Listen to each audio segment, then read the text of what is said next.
Pendant un mois, j'ai fait une thérapie du rejet, ça veut dire que j'ai demandé tous les jours une chose bizarre à quelqu'un dans la rue. Aujourd'hui, je vais te dire à quel point ça a changé ma vie au niveau psychologique et physique. C'est possible d'avoir juste une tranche de salade. Une tranche de salade? Ouais, je vais juste faire un petit hamburger maison là. De vous, est-ce que vous pouvez me faire un compliment? Et je vous en fais un retour, je vous trouve très charmante. Ah bah merci, c'est gentil. Bah je sais pas, qu'est-ce que je vous fasse comme À la base, c'est une thérapie qui est développée par Paolo Z. Lui aussi avait peur du regard des gens, comme tout le monde en fait.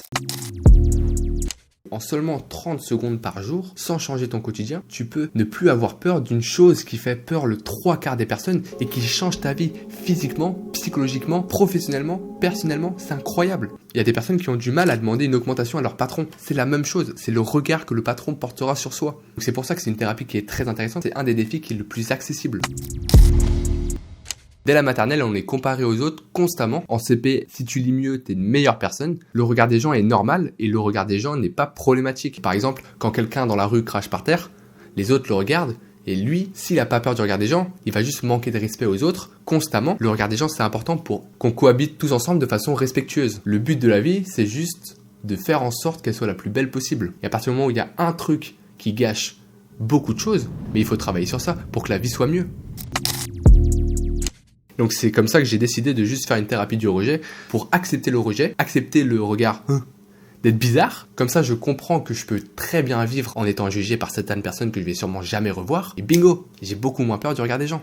Avant, dans le métro, j'avais peur de m'asseoir et du coup, j'ai resté debout parce que j'avais peur que quelques regards soient portés sur moi. Maintenant, je peux faire ça.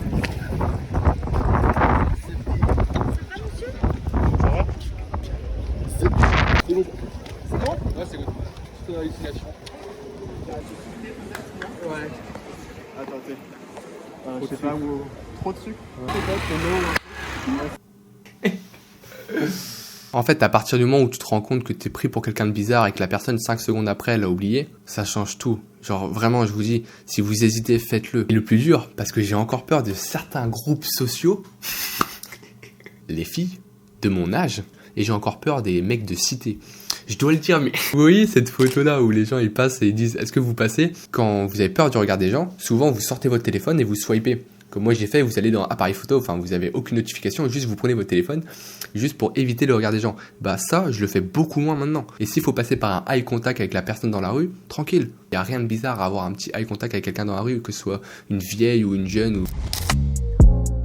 Paolo Z, en fait, il a fait une vidéo 1 an après la thérapie du rejet. Selon lui, les bénéfices sont encore présents. À partir du moment où vous avez compris que le mec qui te regarde bizarre, il te regarde bizarre pendant 30 secondes et après il a oublié, il pense à sa femme ou il pense à ses enfants, même 10 ans après. Parce que 10 ans après, le moment où tu vas dire « Putain, mais je vais paraître bizarre », en fait, tu vas comprendre que « En fait, je l'ai déjà été bizarre ». Et donc, les bénéfices sont directs. Genre, après, vous vous sentez trop bien une fois que vous avez fait votre thérapie là, de la journée.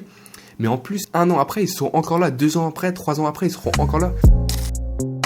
Je m'en fiche maintenant de paraître bizarre. Juste là, ce que je veux, c'est continuer à avoir un lien social avec les autres. Discuter au moins avec une personne pendant au moins 5-10 minutes qui m'intéresse, qui m'attise la curiosité. Et, vu que j'ai peur des filles de mon âge, j'ai pas peur. Elles vont faire quoi? J'ai peur de leur regard. Ça va être un rencard par semaine. Quand vous allez faire ce défi, vous allez croiser des gens et vous allez dire « Non, pas elle. Non, pas lui. Il a l'air occupé. Il a l'air pressé. Il a l'air stressé.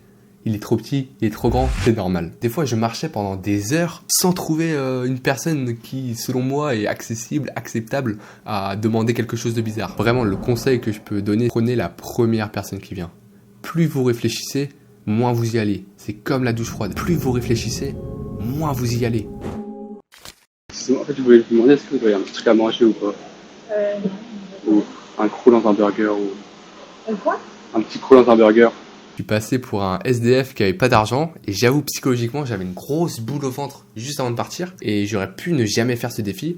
Juste j'ai décidé de comment ça marchait. Dans tous les cas, si je faisais demi-tour, j'étais pris pour quelqu'un de bizarre. Donc je me suis dit, là c'est trop tard. C'est un peu l'idée du point de non-retour quoi. Je suis lancé donc j'y vais quoi. Si jamais vous êtes stressé et que vous n'avez pas envie de le faire, juste marchez vers la personne. C'est dur, hein, mais juste marchez vers la personne et vous vous dites « Oh, de toute façon, au pire, je ferai demi-tour. » Et il y aura un moment où la personne va vous regarder et vous êtes là en mode « Là, vous n'allez pas faire demi-tour. C'est trop tard. Autant y aller. » Nos peurs sont que temporaires.